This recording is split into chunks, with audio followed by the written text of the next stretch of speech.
Hello, my name is Marina de la Hoz and I'm going to talk about the composition of boards of directors in large companies and its relationship with the revolving doors.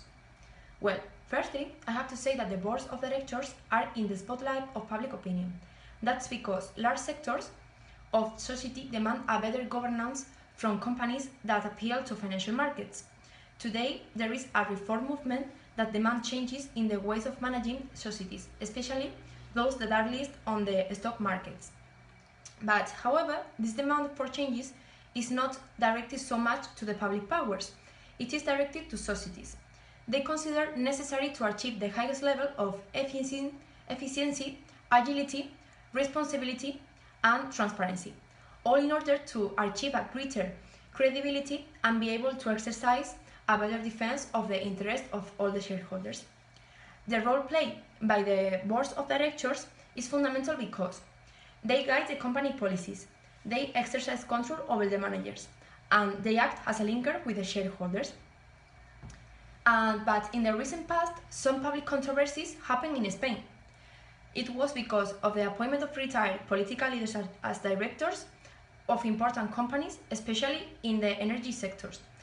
But the characteristics of the boards of directors can influence not only the performance of the company in economic terms, they can also affect possibility or negativity your reputation.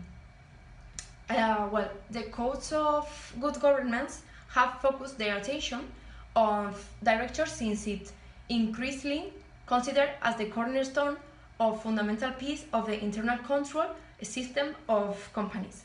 The main functions of the councils are: the first one, lead the company at the highest level of the achieve the objectives. The second one is to define the corporate strategy, formulating the mission and the values that guide the company and its final objectives. The third one is respond to shareholders and third parties, serving the interests of the former and respecting the rights of those that are not shareholders, but they may be affected by the conduct of the company. The fourth one is supervise the management of the company, controlling the compliance of the plans, evaluating the risks, and using all the necessary means and processes.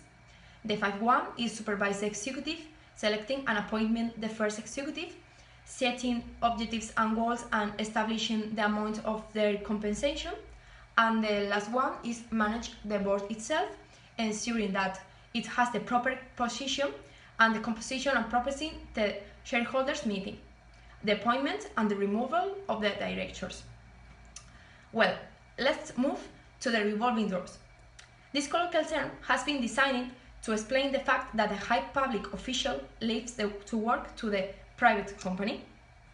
This person obtains benefits from his previous public occupation, and he can create conflicts of interest between the public and the private sector.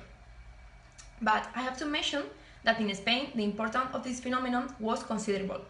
For example, if we talk about the governments of Felipe González, José María Aznar, or José Luis Rodríguez Zapatero, three of 10 ministers leave politics when they seize public positions and they start working in private sectors, mainly in the representation and management tasks.